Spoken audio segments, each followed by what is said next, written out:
नमस्कार, हमारी इस खास पेशकश में आपका स्वागत है। आपके साथ मैं हूं सुमित चौधरी। केंद्र में जब से नरेंद्र मोदी की सरकार बनी है, तकरीबन हर आदमी को अच्छे दिन का इंतजार है। कई लोग तो धैर्य से अच्छे दिनों का इंतजार कर रहे हैं, लेकिन उन्हें उम्मीद है कि जैसे आसमान से गिरी कोई बूंद सीपी के मुंह में जाकर सोना बन जाती है, वैसे ही मोदी का कोई एक फैसला उनके दिन को अच्छा और सुहाना बना देगा। लेकिन अधिकतर लोग बेसब्र हो रहे हैं, उन्हें अच्छे दिन चाहिए और अभी।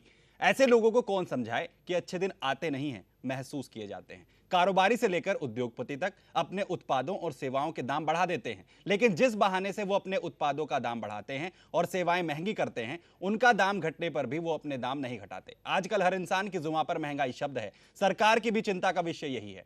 जनता महंगाई कम होने की आस में तख्ता पलट कर देती है, पर नई सरकार बनते ही महंगाई दोबारा सूरसा जैसे विकराल मुख धारण कर आम जनता को निगलने के लिए तैयार है। ऐसे में सवाल यह है कि क्या इस महंगाई रूपी सुरसा को मोदी हनुमान बन शांत कर पाएंगे? महंगाई पर मोदी सरकार का महामंथन। जमाखोरों की अब खैर नहीं, लगेगी जमाखोरों पर लगाम। अच्छे दिन आने वाले हैं। दिन पर दिन मुंह खोलती महंगाई पर लगाम लगाने के लिए मोदी सरकार काफी गंभीर नजर आ रही है। सरकार ऐसी कोई गलती नहीं करना चाहती जिससे उसके अच्छे दिन लाने के वादे पर आंच आए। महंगाई के दानव को हराने के लिए केंद्र सरकार ने राज्य सरकारों से मदद लेने की ठानी है। इसके लिए केंद्र सरकार ने आज राज्य सरकार के खाद्य मंत्रियों के साथ बैठक की। बैठक में बढ़ती महंगाई पर लगाम लगाने के सभी सख्त से सख्त कदम उठाने की बात कही गई है। आम सहमति हुई कि जो एसेंशियल कमोडिटी एक्ट है उसको सख्ती से लागू करने की आवश्यकता है और उसको और तीत देने की जरूरत है, दांत देने की जरूरत है। ये मुख्य मुद्दा जो है जमाखोरी का है, क्योंकि एक तरफ में जो है प्रोडक्शन है और प्रोडक्शन के अनुपात में सप्लाई नहीं हो रहा है और जमाखोरी हो रही है। तो इसके लिए मेन क्या कहते हैं, जो जिम्मेवारी है जमाखोरों की जिम्मेवारी है, कालाबाजारी करने वालों की जिम्मेवारी है और इस कानून को और क्या कहते हैं सख्त बनाया जाए, जिससे कि इस तरह की वारदात को रोका जा सके। आपको बता दें कि इससे पहले बढ़ती महंगाई से निपटने के लिए सरकार ने आलू प्याज को एपीएमसी एक्ट से बाहर किया था, जिससे किसान अब अपनी फसल को बिना बिचौलियों के सीधे मंडी में बेच सकेंगे और जमाखोरों पर लगाम लगाई जा सकेगी।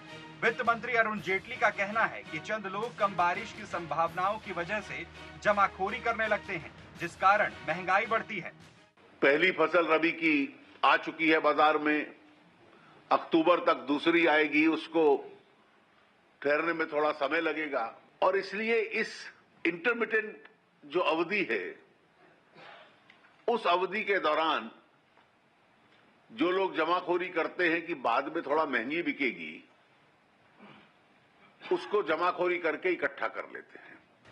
वहीं इससे पहले गृह मंत्री राजनाथ सिंह ने भी महंगाई से निपटने के सरकार के सख्त कदम उठाने के संकेत दिए थे।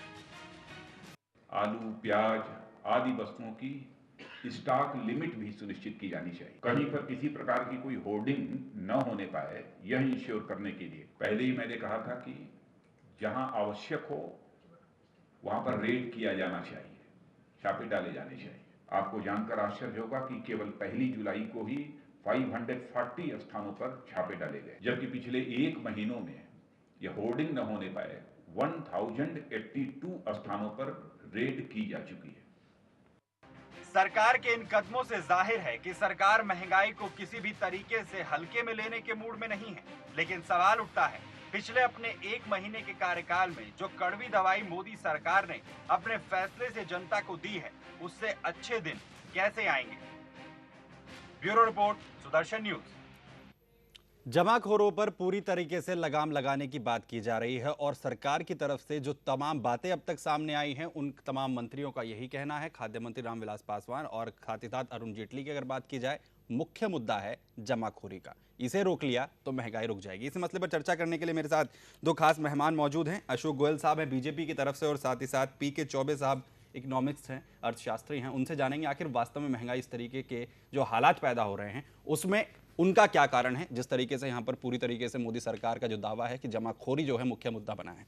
पीके चौबे साहब, आप ही से शुरुआत करता हूँ। जो मेन अब फोकस हो गया है वो जमाखोरी पर आ गया है। तमाम राज्य के जो खाद्य मंत्री हैं उनसे मुलाकात आज की गई है। सरकार जो है चाहती है कि तमाम जो राज्य सरकारें हैं वो सपोर्ट करें। महंगाई जो मसला है सिर्फ केंद्र सरकार से ही जोड़कर देखा जाता है। हमेशा जो ठीकरा फूटता है वो हमेशा केंद्र सरकार पर फूटता है। राज्य सरकार भी तो उत्तरदायी होनी चाहिए।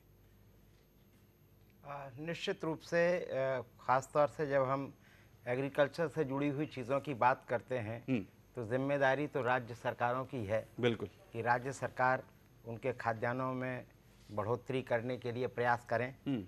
और केंद्र सरकार दो कारणों से, एक तो मॉरल रिस्पॉन्सिबिलिटी फील करती है और शायद उसके राजनीतिक लाभ भी नहीं मिलेंगे अगर ये कहा जाए कि हमारा तो कोई हाथ नहीं है, हम तो कुछ कर नहीं सकते।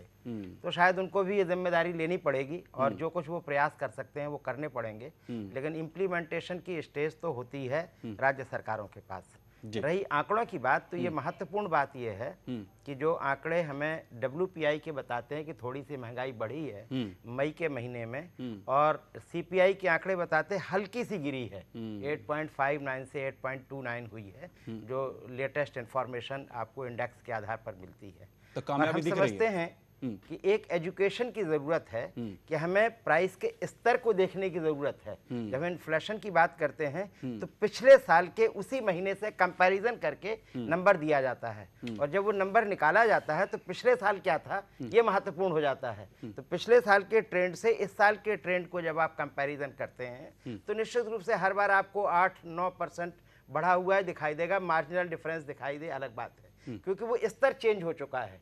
और जब हम दो स्तरों को कंपैरिजन करते हैं तो वो नंबर करीब करीब बराबर सा आपको दिखाई देगा, क्योंकि वो ट्रेंड किस तरह का फॉलो कर रहे हैं ये बहुत महत्वपूर्ण बात है। पर शायद हम ये समझाने में मेरे ख्याल से ना तो हम समझाते हैं, ना हमारे जैसे मित्र लोग समझाते हैं, न कहीं इस पर ज़्यादा चर्चा होती है। एक राजनीति की भाषा जब इस्तेमाल होती है तो उसमें बहस थोड़ी सी मुश्किल हो जाती है करनी।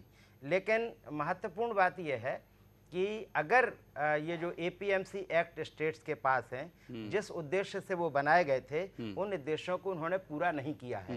चैनल्स ज़्यादा हैं और उन चैनल्स में तमाम तरह की पेचीदगियां हैं, जिससे कि जो कंपटीशन का माहौल होना चाहिए, जिससे किसान के पास भी ज़्यादा पहुँचे। बीच के ट्रेडर्स अगर गायब नहीं आप कर सकते, पर उनके चैनल को शायद थोड़ा बहुत कम किया जा सकता है। शायद उन पर थोड़ा सा ये रखा जा सकता है कि मार्जिन जो है लिमिटेड रहे। लेकिन क्योंकि उनकी भी रोजगार की बात आएगी, इसलिए उनको खत्म नहीं किया जा सकता। जमाखोरी अगर है तो निश्चित रूप से हमें उसके प्रयास करने चाहिए कि वो जो आर्टिफिशियल, और उस आर्टिफिशियल महंगाई के दो कारण होते हैं। जब हमसे कहा जाता है कि आने वाले दाम बढ़ने वाले हैं तो हम ज्यादा खरीदना चाहते हैं, और जब व्यापारी को ये मैसेज मिलता है आपके चैनल के माध्यम से भी कि भाई कहीं प्राइसेस ऊपर होने वाली हैं, तो उसको भी एक इंसेंटिव मिलता है। उसी चीज का जिक्र जो है अरुण जेटली आज कहीं ना कहीं करते हुए नजर आए हैं। लेकिन अशोक साहब, जो आज रामविलास पासवान की तरफ से कहा गया, जमाखोरी का जो मसला है वो काफी महत्वपूर्ण है, राज्य सरकारें सहयोग करें, लेकिन क्या पूरा जो मसला है वो राजनीति करने की कोशिश की जाती है, और राज्य सरकारें जानती हैं कि पूरा मसला जो है महंगाई का वो केंद्र सरकार के पाले में जाने वाला है, इसलिए मदद नहीं मिलती है, जो कोऑर्डिनेशन है वो नहीं हो पाता। देखिए, महंगाई एक बड़ा मुद्दा है। महंगाई गरीब की थाली से जुड़ा हुआ मुद्दा है और जन जन की आकांक्षाओं के केंद्र बन गए हैं मोदी। मोदी जी की सरकार से लोगों को आशाएं हैं कि जिस तरीके से अच्छे दिन आने की बात आई है, कहीं ना कहीं महंगाई पर भी अंकुश लगना चाहिए। लेकिन ये महंगाई केवल एक या दो वस्तुओं पर, वो भी गलत तरीके से प्रायोजित महंगाई जो आई है, और वो भी ना के बराबर महंगाई है, हम मानते हैं, लेकिन वो जो महंगाई है अभी ऐसी नहीं, लेकिन प्राइमरी स्टेज में ही हमारी सरकार जिस तरीके से उसको काबू करने के लिए ताबड़तोड़ तरीके से प्रयास कर रही है। स्टॉक सीमा निर्धारित की है प्याज के मामले में और आलू के मामले में। कहीं ना कहीं जिस तरीके से पूरे देश के अंदर कहीं अशोक साहब, वो तमाम जो कदम यहाँ उठाए गए हैं, चलो उनका मैं तारीफ करता हूँ, और जाहिर है जिस तरीके के यहाँ पर कदम उठाए गए हैं। और भी बात मैं कहना चाहता हूँ, मैं रामविलास पासवान की बात पर आपको लाना चाहता हूँ। जो आज रामविलास पासवान ने कहा, उन्होंने कहा कि राज्य सरकारें जो हैं वो सहयोग करें, सिर्फ जिम्मेदारी केंद्र सरकार की नहीं है। तमाम बातें जो रामविलास पासवान की बातों से झलकती हैं वो है राजनीति की। झलकती ये है कि केंद्र सरकार के साथ कोऑर्डिनेशन नहीं बनाती हैं राज्य सरकारें, क्योंकि उन्हें पता है कि अगर राज्य सरकार कोऑर्डिनेशन बनाएगी तो वाहवाही केंद्र सरकार के पाले चली जाएगी। ये कहना चाहते थे रामविलास पासवान। अशोक साहब, मेरा ये कहना है कि माननीय रामविलास पासवान जी ने जो भी कुछ कहा है वो भी केंद्र सरकार के प्रतिनिधि के रूप में देश के अंदर अपना ये खाद्य मंत्रालय देख रहे हैं। और जो देश का ढांचा है वो संघीय ढांचा है। राज्य और केंद्र दोनों के अलग अलग अधिकार हैं और कुछ ऐसे भी अधिकार हैं जो समान रूप से हैं। राज्य सरकारों का जब देश के ऊपर कोई मामला होता है, ये कर्तव्य बन जाता है कि पूरा सहयोग दें और पूरा सहयोग देके इसमें महंगाई का मसला गरीब से जुड़ा हुआ है, राज्य सरकार किसी भी दल की हो, लेकिन महंगाई ना बढ़े, जनता जो है कहीं भी जो है भूख का शिकार ना हो, जनता पे कोई बोझ ना पड़े, ऐसा सब चाहते हैं। तो अगर रामविलास पासवान जी ने केंद्र के माध्यम से ये कहा है कि राज्य सरकारों को जो सहयोग करना चाहिए वो करें, तो इसमें कोई गलत बात नहीं है। मेरा ये मानना है कि राज्यों में भंडारण की कोई व्यवस्था नहीं है। अभी जिस तरीके से जो है अभी पिछले दिनों हमें खजाना खाली मिला है, पूरे देश के अंदर जो अनाज का पूरा भरपूर स्टॉक है, लेकिन उसके भंडारण के लिए कोई सही व्यवस्था नहीं है। और जो देश का ट्रांसपोर्टेशन है उसमें भी सुधार की आवश्यकता है। देश को जिस तरीके से ढांचागत तरीके से मजबूत बनाया जाना चाहिए, पिछली सरकार ने जो कुछ किया है उसका नतीजा अब देश भर रहा है। ये बीजेपी की तरफ से लगातार और उनके नेताओं की तरफ से आरोप इसमें गलत क्या है? इसी के ऊपर हम मैंडेट ले चुके हैं। मैं एक्सेप्ट कर रहा हूं आपकी बात को, लेकिन मैं आज जो पूरा मसला हुआ उसमें यह भी क्यों झलक रहा है कि जो कोशिशें हो रही हैं उसका आउटपुट बहुत बेहतर नहीं मिल रहा है। इसलिए कोशिश अब यह है कि उन चीजों को जो है डिस्ट्रीब्यूट कर दिया जाए, जिम्मेदारियों को डिस्ट्रीब्यूट कर दिया कैसे जाए। जिम्मेदारी जो कही जा रही हैं बातें राज्य सरकार पर तोलने की बात है। कैसे कह सकते हैं? जो रामविलास पासवान की तरफ से जो स्टेटमेंट है, रामविलास पासवान जी ने क्या कहा है मैंने अभी तक नहीं देखा है, लेकिन अगर कहा भी है तो केंद्र सरकार के प्रतिनिधि के रूप में बिल्कुल जो कहा उन्होंने ठीक समझ के कहा होगा। मैं केवल और केवल ये कहना चाहता हूं कि हमारी जो सरकार है, जिसे पूरा सरकार का जो तंत्र कहना चाहिए, आज पूरी तरीके से महंगाई जो ना के बराबर एक दो वस्तुओं पर है। मैं तो ये भी बताना चाहता हूं कि दालों पर सस्ता है बाजार, 10 रुपए 5 रुपए कम हुए दाम। सीमेंट पे मैं पहले ही बताया कि सीमेंट पे भी सस्ता है, लोहे पे भी सस्ता है। तेल में अगर कोई इराक के संकट की वजह से मामूली सी बढ़ोतरी, वो भी 2006 में जो एक नियम बन चुका है कि बाजार के अंतर्गत दाम जो घटेंगे बढ़ेंगे, उस कारण से हुई है। हमने जो केरोसिन में दाम नहीं बढ़ने दिए, हमने गैस में दाम नहीं बढ़ने दिए, हम पूरी तरीके से अंकुश लगा रहे हैं।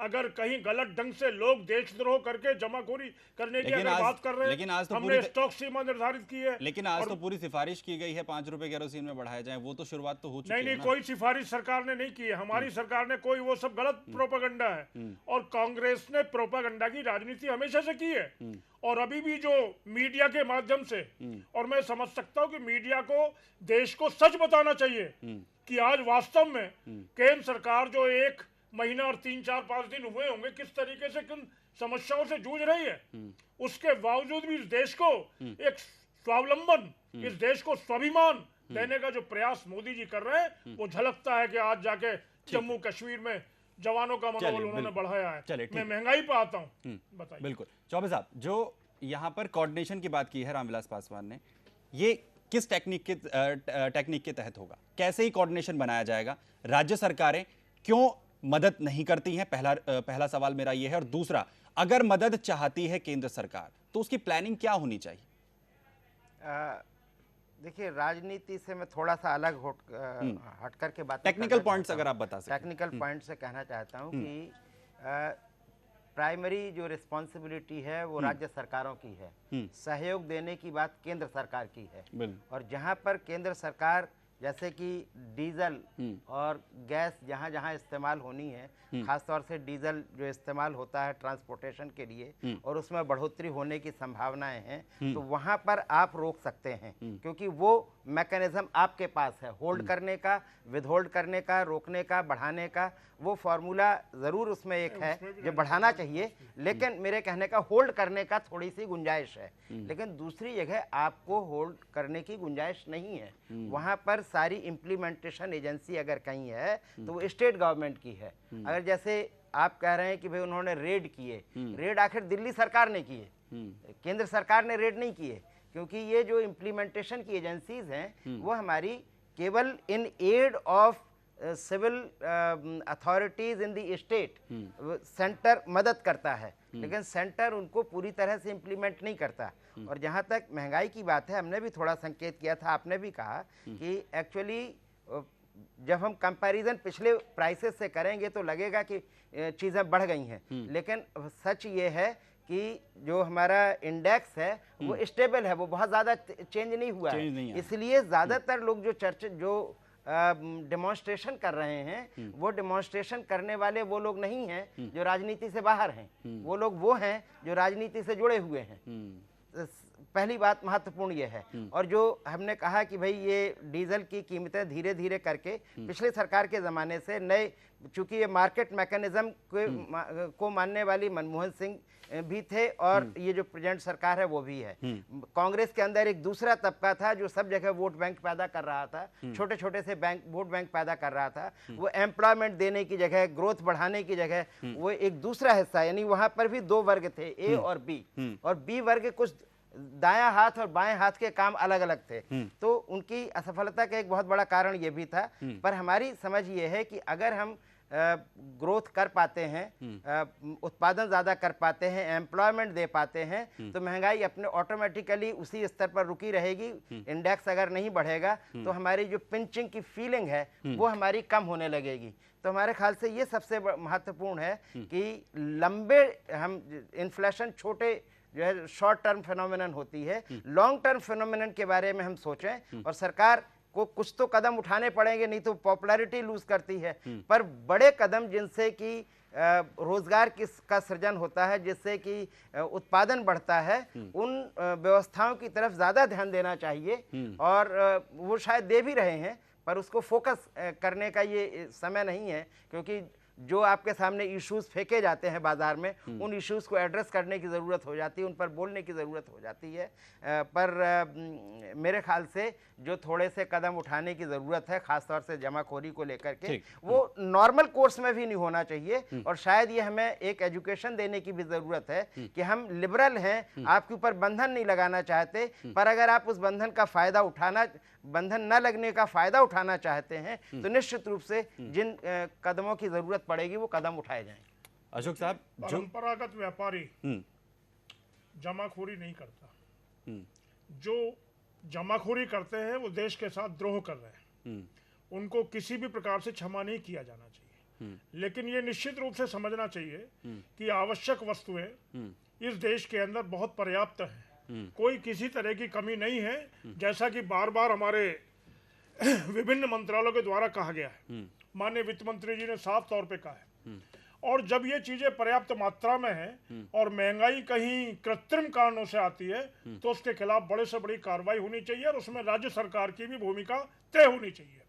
राज्य सरकार को निश्चित रूप से केंद्र सरकार को सहयोग देते हुए और अपनी जनता को सहयोग देते हुए महंगाई के ऊपर अंकुश लगाने के लिए कहीं भी अगर कोई गलत काम हो रहा है तो उसको दूर करना चाहिए। ये बिल्कुल पक्की बात है। और मेरा ये मानना है कि नरेंद्र मोदी जी की सरकार ने इस महंगाई के मुद्दे पर सारे मंत्रियों को बैठाकर मंत्रणा की, अनेकों निर्णय लिए, अनेकों निर्णय ही नहीं बल्कि जो है इस तरह के निर्णय लिए जो कठोर निर्णय लिए। और निश्चित रूप से हम ये मानते हैं कि कुछ दिनों में परिणाम सामने आएंगे। लोग स्टॉक निकाल रहे हैं जी। मैं अभी रास्ते में आया, सब्जी का दाम, मैंने सब्जी वाले के ठेले पर अपनी गाड़ी रोकी और मैंने पूछा भैया क्या दाम है ये चीज, उसने बताया 40 रुपए किलो। समझे, नींबू की बात है। तो फिर मैंने उसको पूछा भाई कब से ये दाम है? उन्होंने कहा बाबूजी बहुत दिन से। तो मैंने कहा कोई दाम घटे बढ़े? उन्होंने कहा बाबूजी पहले बढ़े थे अब कुछ घटे। तो कहानी ये है कि डिमांड सप्लाई पर या ये जो कहीं ना कहीं फुटकर भावों में और थोक मंडियों के भावों में, मंडियों में क्या होता है, मंडियों में आड़ती के पास किसान लाता है, आड़ती 1% या 2% पे उसको नीचे बिकवा देता है दुकानदारों को। मंडियों में जो जमाखोरी हो रही है वो खरीदने वाले कहीं ना कहीं कर रहे हैं और वो कौन लोग हैं उनको चिन्हित किया जाना चाहिए।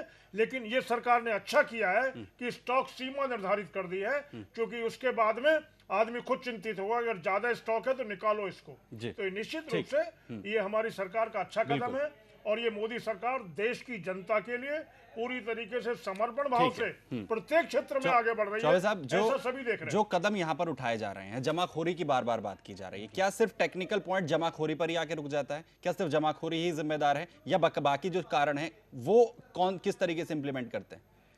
देखिए, अगर इसमें दो बातें हैं, एक तो खाद्यान्न की बात है और दूसरे ये जो सब्जी और फलों की बात है, खासतौर से सब्जियों की, और ये दो जिन्स जिनकी बहुत बार बार बात हो रही है, आलू और प्याज की।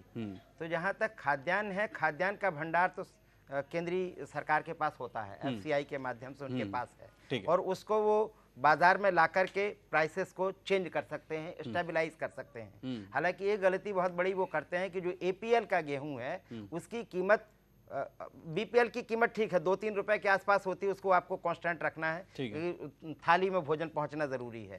पर जो एपीएल की कीमत है वो अगर वर्ष भर एक रहती है, जबकि कभी चावल आता है, कभी गेहूं आता है, तो उनकी कीमतों में बाजार में अंतर होता है और आप चुप बैठे रहते हैं, एक ही कीमत पर चलाते रहते हैं। तो उससे कई बार ये होता है कि वो स्टॉक वहां से उठता नहीं है, अगले महीने में आप कहते हैं कि आपने स्टॉक नहीं उठाया इसलिए आपको स्टॉक कम दिया जाएगा। तो इसका मतलब है कि हम जो पॉलिसी की समझ हमारी बहुत कमजोर है, खास तौर से उस लेवल पर।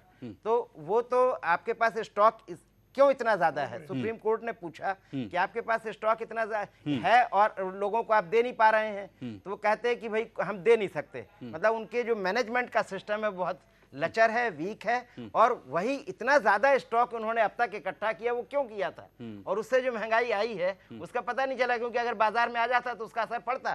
तो एक जो बहुत महत्वपूर्ण बात है कि एक फ्लेक्सिबिलिटी आपको अब लानी पड़ेगी, जो भी भंडारण आपके पास है, शायद एफसीआई के सिस्टम को बदलना बिल्कुल अशोक साहब, मैनेजमेंट की भी तो कमी है ना, लेकिन जब सिर्फ जमाखोरों पर तमाम वो चीजें फोड़ देना। स्वयं भाई साहब की बात से सहमत हूँ कि कहीं ना कहीं जो सरकारी ढांचा होता है उसमें सैकड़ों जगह छेद होते हैं, और व्यक्ति को लाभ पहुंचाने के लिए कहीं ना कहीं उसमें जो है गलत काम भी होते हैं, और निश्चित रूप से अब उन पर रोक लगने वाली है। अब तक जो कुछ भी दुर्व्यवस्था हुई है उसके लिए, उसको शासन के लिए जिम्मेवार सरकार अब जा चुकी है, और अब जो वर्तमान सरकार है वो पूरी तरीके से चिंतित है, और निश्चित रूप से जनता के हर फैसले में, जनता को हर प्रकार की हर फैसले से सहायता देने में वो पूरी तरीके से आगे तत्पर रहेगी। और खास तौर पर इस महंगाई के मामले में कहना चाहता हूं कि निश्चित रूप से ये महंगाई फौरी तौर पर जो है जो आई है, और ये ना के बराबर महंगाई है, और इसमें मीडिया से मैं विशेष रूप से कहना चाहूंगा कि मीडिया इसको जिस तरीके से जिस रूप में उछाल रहा है, इसमें हल्का सा अंकुश लगना हम तो जस्टिफाई करने की बात कर रहे हैं, तमाम चीजों को जस्टिफाई करने की यहाँ पर कोशिश। चौबे साहब, छोटा सा सवाल आपसे भी, मेरे पास वक्त कम है, अगर आप संक्षिप्त में बता पाएं, जो टेक्निकल रीजंस हैं जिसकी वजह से लगातार महंगाई बढ़ती है, उनको अगर फौरी तौर पर अगर हटाना है तो क्या ये जो कदम या कड़वी दवाई देने की बात की गई है ये इस वक्त कारगर है? शॉर्ट टर्म का मेजर तो यही होगा कि आपको अगर कहीं लग रहा है कि 10-20% जो जमाखोरी का हिस्सा है या 30% का, अगर वो आपका बाहर आ जाता तो फौरी तौर पर जो कीमतें स्टेबल हो जाएंगी, तो वो तो लेना ही लेना है। लॉन्ग टर्म हमको ये देखना है कि जैसे हमारी समृद्धि थोड़ी थोड़ी सी बढ़ रही है, तो हमारे कंजम्पशन में वेजिटेबल्स का प्रोपोर्शन बढ़ेगा, फलों का प्रोपोर्शन बढ़ेगा, खाद्यान्न शायद उतने नहीं बढ़े बहुत बड़े तबके के लिए। तो उन चीजों पर हमें ध्यान देना होगा कि अब इनका भी उत्पादन हमारा, कृषि का डाइवर्सिफिकेशन जिसे कहते हैं, उस पर हमें थोड़ी सी कोशिश करनी पड़ेगी। और जो तीसरा आपका जो हिस्सा है कि खास तौर से फूड ग्रेन्स का, इसमें मैंने कुछ फ्लेक्सिबिलिटी की बात आपको बताई। एक बार सोचा गया था कि जितना बफर हमको चाहिए, जो शॉर्टेज पड़ जाता है कभी के लिए, वो हमारे पास होना चाहिए, पीडीएस के डिस्ट्रीब्यूशन के लिए होना चाहिए, और एक हिस्सा प्राइसेस को स्टेबलाइज करने के लिए होना चाहिए। पर वो प्राइसेस को स्टेबलाइज करने का कभी इस्तेमाल नहीं किया गया। बिल्कुल, शुक्रिया, बहुत बहुत शुक्रिया आप दोनों का हमारे साथ इस चर्चा में जुड़ने के लिए। लेकिन सवाल जो है वो महंगाई का है, आखिर जनता जो हाई महंगाई इस वक्त कर रही है उसे राहत कब मिलेगी? कोशिशें हालांकि सरकार की तरफ से की जा रही है, दावे तमाम किए जा रहे हैं, लेकिन अच्छे दिन कब आएंगे इस बात का इंतजार। बहरहाल इस पेशकश में इतना ही, बाकी खबरों के लिए देखते रहिए सुदर्शन न्यूज। जय हिंद।